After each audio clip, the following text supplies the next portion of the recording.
சொல்லுங்கள். நம்ம பாகக்காய் பத்தில் வைக்க போகிறோம். அது வைக்கிறதுக்கு தேவையான சாமான்கள்: பாகக்காய் எடுத்து விதையெல்லாம் எடுத்துகிட்டு இப்படி ரவுண்டாக ஆக்கி வச்சுக்கணும். தேங்காய் பூ, கருவேப்பிலை, வேர்க்கடலை, இது ஊற வச்ச கொத்துக்கடலை, உப்பு, தனியா, கடலைப்பருப்பு, கருவேப்பிலை, மிளகா வத்தல், பெருங்காயம், புளித்தண்ணி, பருப்பு, மஞ்சப்பொடி, பெருங்காயத்தை. இதை என்ன பண்ணணுன்னா மிளகாயெல்லாம் வறுத்ததை இந்த மாதிரி பொடி பண்ணி மிக்சியில் போட்டு இப்படி பொடி பண்ணி வச்சுக்கலாம். இல்லை நம்ம அரைச்சோம் அப்பப்போ அரைச்சும் விட்டுக்கலாம். இது ஈஸியாக இருக்கும் பொடி பண்ணி வச்சுட்டா. இப்போ பாகக்காயை போட்டு வதக்கிப்போம்.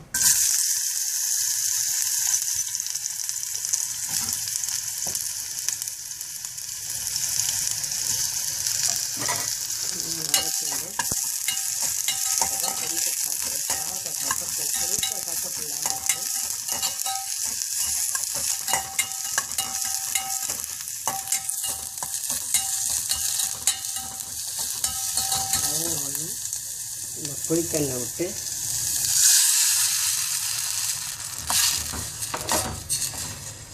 மஞ்சப்பொடி, உப்பு போட்டு வேக விட்டுட்டு அதுக்குள்ளே மிக்சியில் இந்த வறுத்து வச்சுருக்கிற மிளகா வத்தல், கருவேப்பிலை, கடலைப்பருப்பு, தனியாக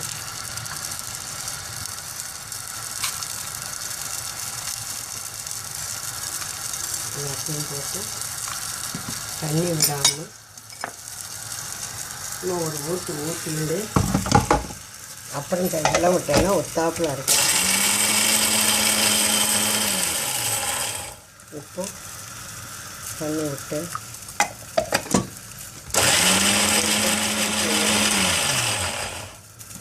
அதுக்கப்புறம் தேங்காயை போட்டு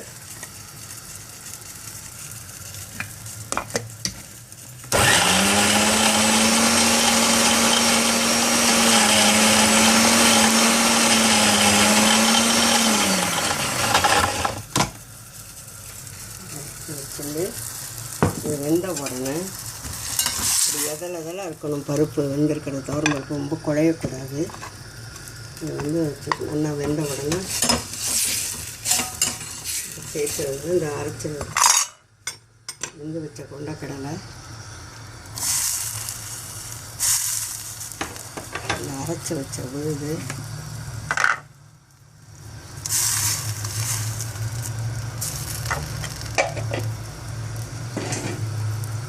எல்லாத்தையும் சேர்த்து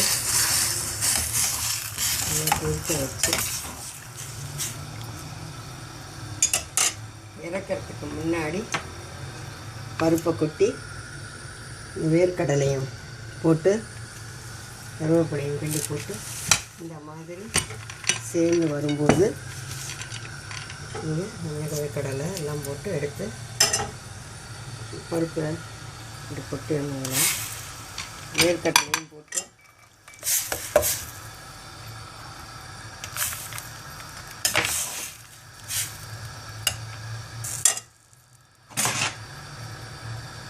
இந்த மாதிரி வரும். அப்படி இருக்கும்போது இறக்கி கடுகு தாளித்து வச்சுட்டு பாகக்காய் போட்டு ரொம்ப வேணும்னா கொஞ்சம் வெல்லம் போட்டுக்கலாம். இப்போ வெல்லம் எல்லாருக்கும் போட முடியாது. அதனால் வேணுங்கிறத கொஞ்சம் லேசாக ஒரு வெல்லம் கட்டி போட்டுக்கலாம்.